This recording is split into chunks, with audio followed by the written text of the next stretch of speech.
Hi guys, how you all going? It's been a while since I posted a full spoiler review, but this is my review of Deadpool and Wolverine, which just came out.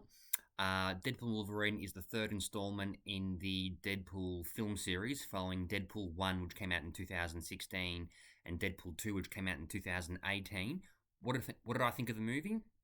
I thought it was awesome. Now, the story was nothing groundbreaking, pretty straightforward. Essentially, the movie begins with uh, Wade digging up Logan's corpse, the Logan who died at the end of 2017's Logan, and then it cuts to Wade trying to apply for a job with the Avengers on Earth 616, and he actually speaks to Happy, Tony Stark's former chief of security, played by Jon Favreau.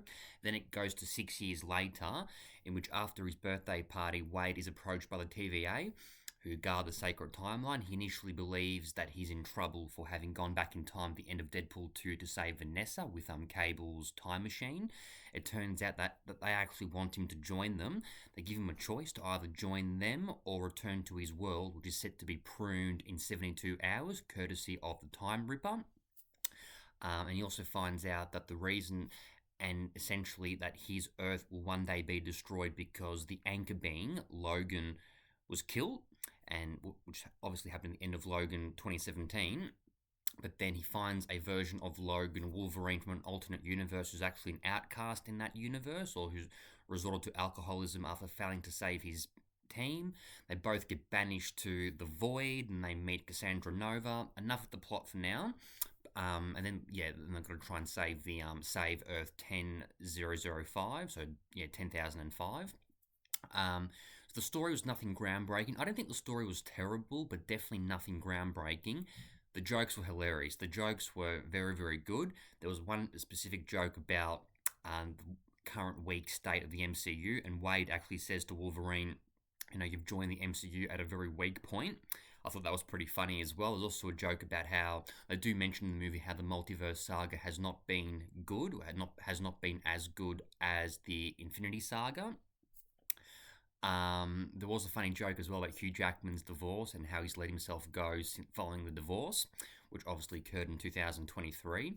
The jokes really hit the mark. My theatre was packed, a lot of laughters in the theatre, a lot of laughs.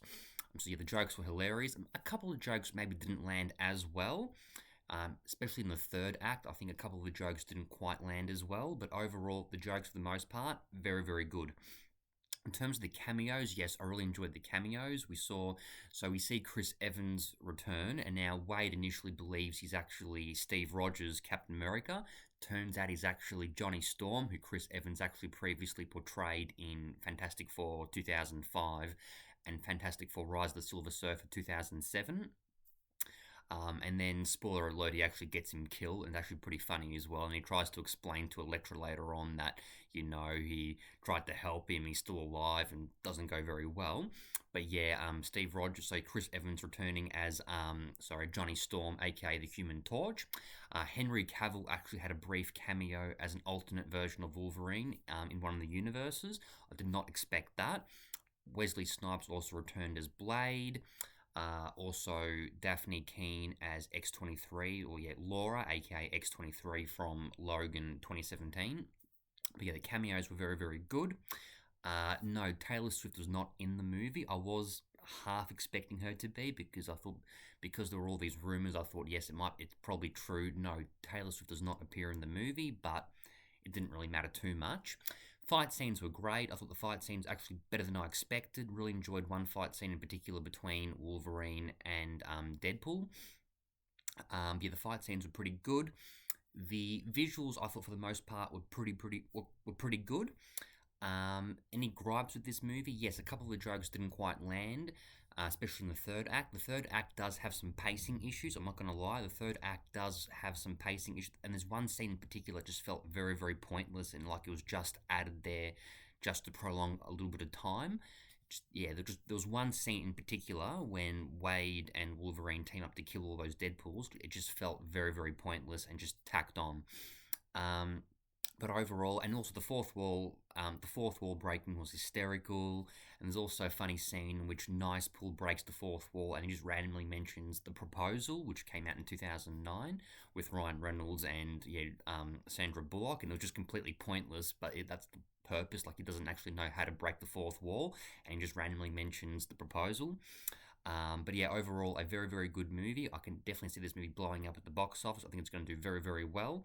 Uh, be sure to smash the subscribe button, hit like as well below this video. Try and reach 4,000 subscribers, currently on over 3,780. We're trying to reach 4,000 subscribers, so please subscribe, please like this video.